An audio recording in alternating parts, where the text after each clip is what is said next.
नमस्कार दोस्तों, social science गुरु के यूट्यूब चैनल में मैं फिर से आपका एक बार बहुत बहुत स्वागत करता हूं। आज की इस कक्षा में आज की इस कक्षा का टॉपिक है अधिगम सिद्धांत, पावलोव का शास्त्रीय अनुबंधन का सिद्धांत। इसके बारे में हम बढ़ेंगे बेसिक डिटेल्स, बेसिक कॉन्सेप्ट, साथ में इसकी प्रैक्टिस भी करेंगे क्वेश्चंस के आंसर के साथ। तो दोस्तों, ये क्लास बहुत महत्वपूर्ण होने वाली है। जो लोग CTET की प्रिपरेशन कर रहे हैं या DSSB की किसी भी टीचिंग एग्जाम की तैयारी कर रहे हैं, उनके लिए क्लास बहुत महत्वपूर्ण है। तो चलिए शुरू करते हैं। देखिए दोस्तों, शास्त्रीय अनुबंधन का सिद्धांत में उद्दीपन अनुक्रिया के मध्य सहचर्य द्वारा स्थापित होता है। सहचर्य द्वारा स्थापित होता है। अनुबंधन दो प्रकार के होते हैं। सहचर्य क्या होता है? देखो, एक होता है कंडीशनिंग। मैं इंग्लिश में बता रहा हूं कंडीशनिंग क्या होती है। उद्दीपन मतलब कोई भी ऑब्जेक्ट, अनुक्रिया मतलब उसके प्रति रिस्पॉन्स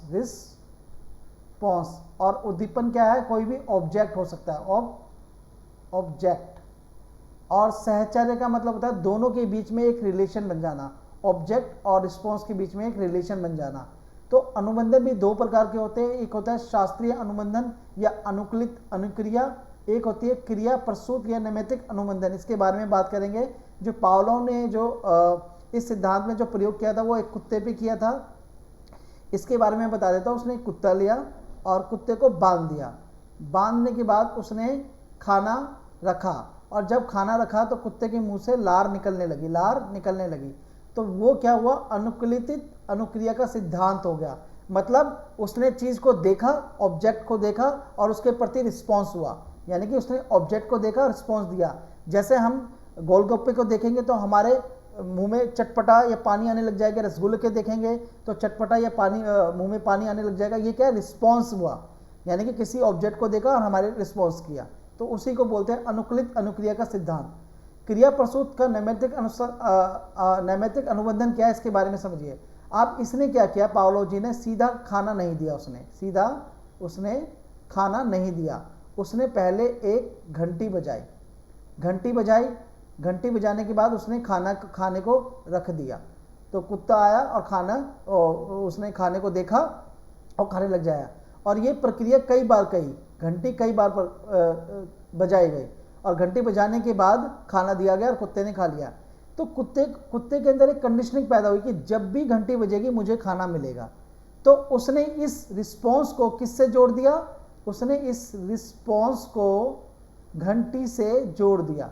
अब जब भी घंटी बजती कुत्ते के मुंह में लार आ जाता है। मतलब उसमें ये कंडीशनिंग बन गई, उसमें ये सहचर्य बन गया कि जब घंटी बजेगी तब मुझे खाना मिलेगा। यानी घंटी का मतलब है खाना मिलेगा, और उसके मुंह से लार निकलने लगी। उसी को बोलते हैं क्रिया प्रसूत नैमित्तिक अनुबंधन। और शास्त्रीय अनुबंधन क्या है? उसमें घंटी नहीं है, उसमें डायरेक्ट खाना दिया और उसके मुंह से लार निकलने लगी। तो किस तरीके से हमने कंडीशन करके लर्निंग की और किस तरीके से डायरेक्ट लर्निंग की, ये दोनों चीजें हमारे पावलोव महाराज जी ने बताया। पूरी की पूरी इस थ्योरी के अंदर यही कंडीशन, मतलब यही दो मेन बात बताई गई है। चलिए आगे बढ़ते हैं। देखिए, शास्त्रीय अनुबंधन अथवा अनुकूलित अनुक्रिया का सिद्धांत में क्या हुआ कि खाना रखा और ये कुत्ता है, और ये अभी घंटी नहीं बजाई है, और ये कटोरा है और इसमें लार है। जब खाने को दिखाया गया तो इसके मुंह में लार आने लगा और दिखाया। इसी को बोलते हैं शास्त्रीय अनुबंधन का सिद्धांत। अब अनुकूलित क्रिया कब हुई? इसने खाने को हटा दिया और घंटी बजाई, और घंटी बजाने के बाद खाना दिया गया। फिर घंटी बजाई, फिर खाना दिया गया, फिर घंटी बजाई, फिर खाना दिया। और जब कुत्ते को ये पता चल गया कि घंटी बजाने के बाद मुझे खाना मिलेगा, तो जैसे ही घंटी बजाई कुत्ते के मुंह से लार आना शुरू किया। उसी को बोलते हैं अनुकूलित क्रिया। ये अनकंडीशन है, इसको बोलते हैं अनकंडीशन, और इसको बोलते हैं अनुकूलित को कंडीशन। यानी कि यहाँ पे हमने कंडीशन कर दिया मतलब कि जब घंटी बजेगी तब खाना मिलेगा और कुत्ते के मुंह से लार आएगा। और इसमें अनकंडीशन का मतलब क्या हुआ कि हमने बिना घंटी बजाए कुत्ते को खाना दिया, और कुत्ते ने जैसे खाना देखा उसके मुंह से लार निकलने लगी। यही पूरा का पूरा इस पावलोव थ्योरी का सिद्धांत है कि शास्त्रीय अनुबंधन में हम घंटी का प्रयोग नहीं करेंगे, डायरेक्टली रिस्पॉन्स मिलेगा। और अनुकूलित क्रिया में इनडायरेक्टली हम कंडीशनिंग कर देंगे किसी ऑब्जेक्ट के माध्यम से, ऑब्जेक्ट के माध्यम से कर देंगे, ऑब्जेक्ट को बोल देंगे उद्दीपन। उद्दीपन क्या हुआ? घंटी हुई। समझ गए दोस्तों? तो ये था पावलोव का कुत्ते के ऊपर प्रयोग। चलिए आगे बढ़ते हैं, इसको थोड़ा सा और समझते हैं। क्रिया प्रसूत या नैमित्तिक अनुबंधन यानी कि कंडीशनिंग। देखो ये है बिफोर कंडीशनिंग, जिसमें हमने खाना दिखाया, लार निकली, फिर हमने घंटी बजाई, कोई रिस्पॉन्स नहीं आया। देखो फिर हमने कंडीशनिंग करी, उसके बाद घंटी बजाई तो खाना दिया, तो फिर बाद में हमने घंटी बजाई तो लार आने लगी। यही पूरी की पूरी थ्योर का, पूरी की पूरी जो सिद्धांत है इसका सूत्र है। इसे समझ जाओगे तो पावलोव की थ्योरी समझ जाओगे, पावलोव की थ्योरी समझ जाओगे कि ये है, ये आपका क्रिया प्रसूत सिद्धांत है। और ये जो सिद्धांत है ये आपका है, ये कौन सा सिद्धांत है आपका? शास्त्रीय अनुबंधन का सिद्धांत। ये कौन सा है? शास्त्रीय अनुबंधन का सिद्धांत। और ये क्रिया प्रसूत का सिद्धांत, अनुबंधन। दोस्तों समझ में आया? ये चित्र, अगर आप इस चित्र को समझ गए अच्छी तरीके से तो पूरी पावलोव की थ्योरी को भी समझ जाओगे। चलिए दोस्तों आगे बात करते हैं। देखो अनुबंधन वह क्रिया है, अनुबंधन मतलब कंडीशनिंग, वह प्रक्रिया है जिसमें एक प्रभावहीन उद्दीपन, मतलब यहाँ पे घंटी का प्रयोग किया गया, इतना प्रभावशाली हो जाता है कि वह गुप्त अनुक्रिया को प्रकट कर देता है। मतलब घंटी इसमें इतना स्टिमुलस, इसको ही उद्दीपन बोलते हैं इंग्लिश में, उसी को उद्दीपन बोलते हैं। ये इतना प्रभावशाली हो जाता है कि घंटी बजते ही इसके मुंह से लार निकलने लग जाती है और ये सोचता है कि मुझे खाना मिलने वाला है। इसी को ही अनुबंधन बोलते हैं। शास्त्रीय अनुबंधन को समझने से पूर्व यह जानना आवश्यक है कि मनुष्य में अन्य क्रिया होती है, जैसे कुछ जन्मजात होती है, जैसे सांस लेना, ये शास्त्रीय अनुबंधन है। हमें किस, अगर कोई घंटी या कुछ बोले, कोई को हमें बोलेगा तब क्या हम सांस लेंगे? नहीं, ये अच्छी क्रिया है। पाचन करना कुछ मनोवैज्ञानिक के लिए होते हैं, जैसे पलक झपना अपने आप होता है, लार आना अपने आप होता है, ये अनुबंधन क्रियाएं होते हैं और इसे हम बोलते हैं शास्त्रीय अनुबंधन, जिसमें हम कोई छेड़छाड़ नहीं कर सकते, ये अपने आप ही होते हैं। इसको बोलते हैं शास्त्रीय अनुबंधन क्रियाएं, अनुबंधन क्रियाएं। ठीक है दोस्तों, चलिए आगे बढ़ते हैं। शास्त्रीय अनुबंधन का सिद्धांत पावलोव द्वारा सन 1904 में दिया गया। ठीक है, इस सिद्धांत के अनुसार अस्वाभाविक उद्दीपन के प्रति स्वाभाविक उद्दीपन के समान होने वाली अनुक्रिया शास्त्रीय अनुबंधन है। अर्थात उद्दीपन और अनुक्रिया के बीच साहचर्य स्थापित होना ही अनुबंधन है। देखो उद्दीपन यानी कि जो ये जो घंटी का ऑब्जेक्ट है ये उद्दीपन हो गया, और ये जो खाना हमने उद्दीपन करने के बाद जो इसके मुंह में लार आई और इसका जो बीच में ये कनेक्शन हुआ, इसी को बोलते हैं सहचर्य, सहचर्य। ठीक है, और यही क्या, इसी सहचर्य से क्या बनता है? अनुबंधन बनता है, यानी कि कंडीशनिंग बनती है। ठीक है दोस्तों, चलिए आगे बढ़ते हैं। इसने प्रयोग क्या किया? पावलोव ने एक कुत्ते के ऊपर प्रयोग किया। उसने कुत्ते की लार ग्रंथि को ऑपरेशन किया। उस लार ग्रंथि को एक ट्यूब द्वारा कांच की बोतल से जोड़ दिया गया, जिसमें लार को एकत्रित किया जा सकता था। इस प्रयोग में कुत्ते को खाना दिया जाता था, तो खाना देखते ही कुत्ते के मुंह में लार आना प्रारंभ हो जाती थी। खाना देने के पूर्व घंटी बजाई जाती थी और घंटी के साथ ही खाना दिया जाता था।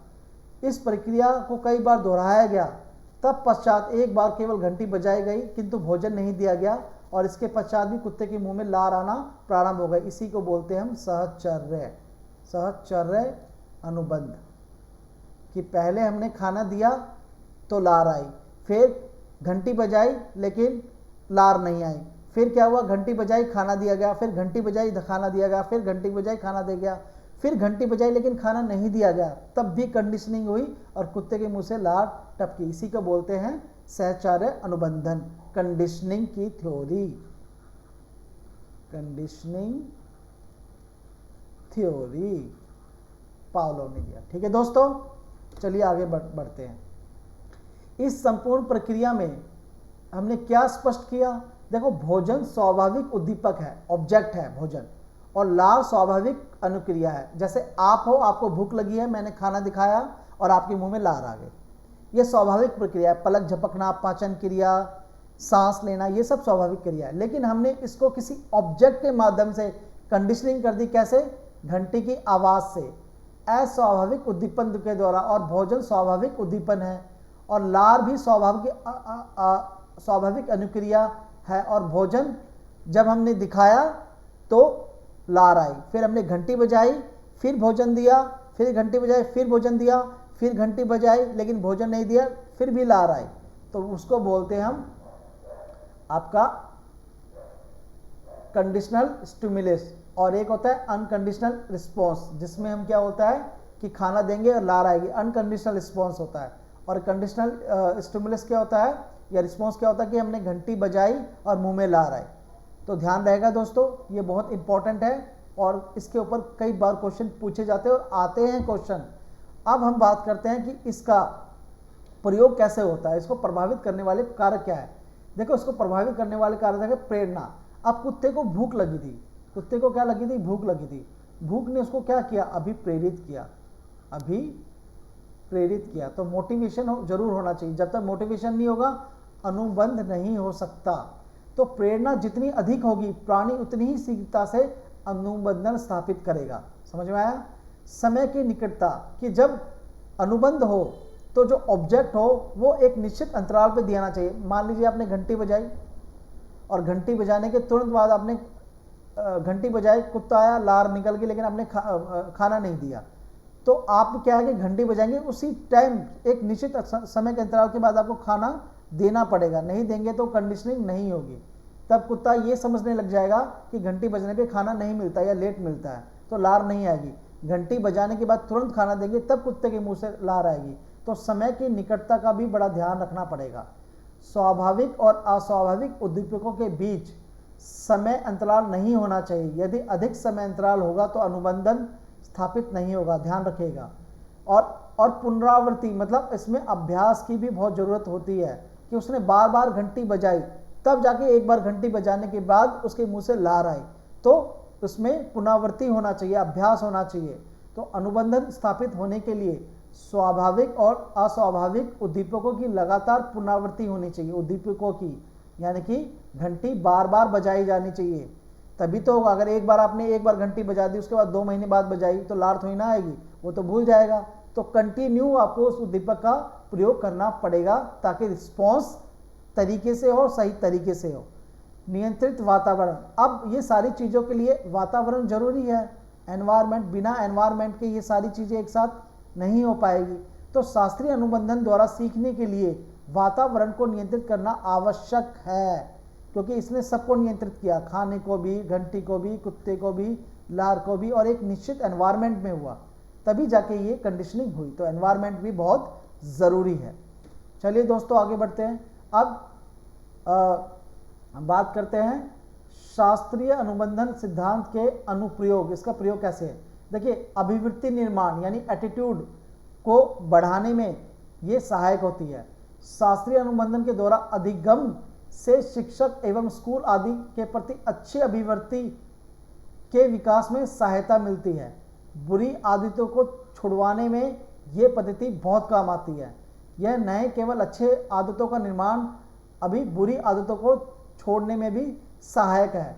आदत निर्माण करने के लिए, क्योंकि कई बार क्या होता है कि जैसे मैडम है, एक बच्चा खाना खाने के बाद हाथ नहीं धोता, और मैडम ने क्या किया, टॉफ़ी के माध्यम से बोला कि जो बच्चा खाना खाने के बाद हाथ धोएगा मैं उसे टॉफ़ी दूंगी। तो बच्चे जब भी खाना खाते उसके बाद हाथ धोते तो बच्चे को टॉफ़ी मिली। ऐसा 10 से 12 बार हुआ। एक बार बच्चे ने, मैडम ने एक ही बार टॉफ़ी दिखाई, तो टॉफ़ी का मतलब क्या हो गया कि बच्चे को हाथ धोना है। तो ये क्या होगी, कंडीशनिंग होगी। किसके माध्यम से किया हमने? टॉफ़ी के माध्यम से। तो इस प्रकार से कंडीशनिंग के माध्यम से हम आदतों और हैबिट को इम्प्रूवमेंट करा सकते हैं। ये मैंने एग्जाम्पल आपको बता दिया। पशुओं को प्रशिक्षण देने के लिए, यानी पशुओं को, कुत्तों को, शेर को, पक्षियों को ट्रेनिंग देने के लिए भी इसका प्रयोग किया जाता है। ठीक है दोस्तों, तो ये थ्योरी बहुत इंपॉर्टेंट है और स्टूडेंट या स्कूल में कैसे अप्लाई करते हैं ये मैंने आपको एग्जाम्पल से बता दिया। अब इस शास्त्र की आलोचना क्यों होती है? कई सिद्धांतकार या कई जो मनोवैज्ञानिक है इसे गलत बताते हैं, इसकी आलोचना करते हैं। क्यों? देखिए इस सिद्धांत में उद्दीपन, उद्दीपन मतलब घंटी, घंटी और भोजन को पुनः दोहराया जाता है जिससे समता बनी रहे। यदि उद्दीपनों को लगातार प्रस्तुत नहीं किया जाएगा, अगर घंटी और भोजन सही समय पे नहीं दिया जाएगा तो उसमें उद्दीपन का प्रभाव यानी कि साहचर्य नहीं होगा। ठीक है, तो एक तो इससे आलोचना की जा सकती है। यह सिद्धांत मनुष्य को मशीन बनाता है कि भाई घंटी बजाई तो मुंह में ला रहा तो फिर भोजन मिलेगा, तो ये क्या हो गया, एक सिस्टम हो गया, तो ये मशीन मानता है, जो कि सत्य नहीं है। कोई भी मनुष्य मशीन नहीं है, उसमें बुद्धि और विवेक चिंता ना तर्क करने की क्षमता है, यानी कि उसमें विवेक भी है, बुद्धि भी है, तर्क करने की क्षमता भी है। तो कंडीशन सिर्फ घंटी के माध्यम से ही क्या तर्क बढ़ाई जा सकती है, क्या बुद्धि का प्रयोग किया जा सकता है, नहीं ना, तो ये इसकी आलोचना भी करता है। तो चलिए दोस्तों, अब मैं बात करता हूं ये जो शास्त्रीय अनुबंधन और क्रिया प्रस्तुत का सिद्धांत था, इसको अलग अलग नामों से कैसे बुलाया जाता है, इसको भी ये महत्वपूर्ण है कि पेपर में आ गया कि शास्त्रीय अनुबंधन का सिद्धांत बताओ, आपने पढ़ा सिर्फ यही नाम, और आ गया सहज क्रिया का सिद्धांत, तो आप कंफ्यूज हो जाओगे, जबकि ये सारे नाम एक ही है। देखिए इसको शास्त्रीय अनुबंधन का सिद्धांत प्रिंसिपल ऑफ क्लासिकल कॉन्ट्रैक्टिंग भी कहते हैं, अनुकूलित क्रिया का सिद्धांत प्रिंसिपल ऑफ ऑप्टिमाइज रिस्पॉन्स भी बोलते हैं, प्राचीन अनुबंधन प्रतिक्रिया का सिद्धांत ancient contract theory of reaction भी बोलते हैं, संबंध प्रत्यावन का सिद्धांत प्रिंसिपल और रिपीटेशन भी बोलते हैं, अनुबंधित अनुक्रिया प्रतिक्रिया का सिद्धांत थ्योरी ऑफ कॉन्ट्रैक्ट रिस्पॉन्स भी बोलते हैं, अनुबंधित प्रतिवर्त का सिद्धांत थ्योरी ऑफ कॉन्ट्रैक्ट रिलैक्स भी बोलते हैं, पुरातन अनुबंध का सिद्धांत प्रिंसिपल ऑफ आर्चिक कॉन्ट्रैक्टिंग भी बोलते हैं, सहज क्रिया का सिद्धांत थ्योरी ऑफ स्पॉन्टेनियस एक्शन भी बोला जाता है। तो 8 नाम है इस थ्योरी के। पावलोव की जो ये थ्योरी है इसके 8 नाम हैं, और कोई भी एग्जाम में पूछा जा सकता है, तो बच्चे कंफ्यूज हो जाते हैं और गलत और मतलब ये सोचते हैं कि मुझे ये क्वेश्चन आता नहीं है, जबकि क्वेश्चन वही होता है, इसको ध्यान में रखिएगा।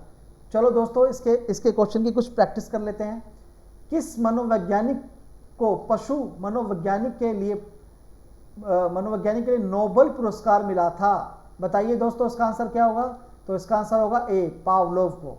अगला क्वेश्चन है, ई पावलोव के प्राचीन अनुबंधन का सिद्धांत में भोजन है, क्या है? भोजन है अनुबंधित उद्दीपक, होगी इसी से आप कंडीशनिंग करेंगे ना, साहचर्य करेंगे।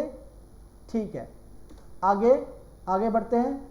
पावलोव ने शास्त्रीय अनुबंधन के सिद्धांत का प्रयोग किस पर किया? तो उसने किया था कुत्ते पर, आंसर होगा ए।